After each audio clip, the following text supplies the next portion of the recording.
In this story, we see that other way of viewing the world from Jesus. When Judas comes and kisses him, this act of intimate betrayal, this knife in Jesus' back, he doesn't respond in anger. He doesn't respond seeking control. He doesn't respond violently. He simply says, "Friend,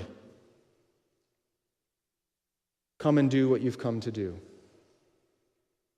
And then Peter lashes out with the sword and cuts off this guy's ear. And Jesus turns to Peter and says, "No, this is not how it's supposed to be with you. That's how the world seeks control. No, those who live by the sword will die by the sword." And then Jesus, far from just being passive, far from just letting this terrible thing unfold, far from just accepting what was happening, he goes way beyond that. And he kneels down and picks up that man's severed ear, this man who has come to arrest and to kill him. And Jesus heals him. He actively loves the person who hates him. Why? Jesus explains at the end, "Don't you know? I could call on my Father, and he would send 12 legions of angels. But how then would the scriptures be fulfilled?" Jesus saw something different. Yes, it was the hour when darkness reigned, and yes, evil was having a heyday. But he saw something more. He realized that everything that was happening was unfolding under the sovereignty and the plan of his Father. What Jesus saw that Peter did not, what Jesus saw that we do not, is that this is a God with us world. A world in which not even a sparrow falls to the ground without our Father's knowledge. In which there is nothing beyond his control. What Jesus understood is that despite all the evidence of darkness and evil, everything was unfolding according to his Father's plan. And he, therefore, did not have to be afraid. Thomas Aquinas was a theologian in the Middle Ages.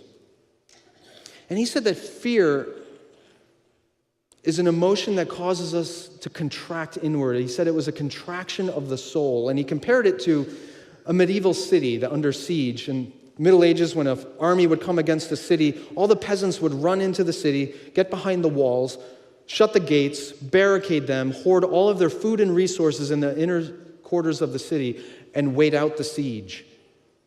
And that's essentially what we do when we are afraid. When we feel threatened and afraid, we pull inward. We even do this biologically, physically. Our blood, when we're cold, comes inward to protect our inner organs, allowing our extremities to freeze if necessary to save our lives. When we're afraid, we do the same thing. We take our money and we hoard it. We take our love and we contain it. We take our energy and we preserve it.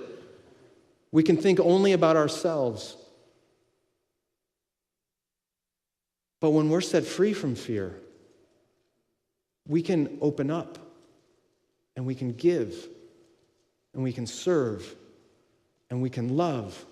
Jesus was so set free from fear that he could even pick up the ear of his enemy and love that man by healing him.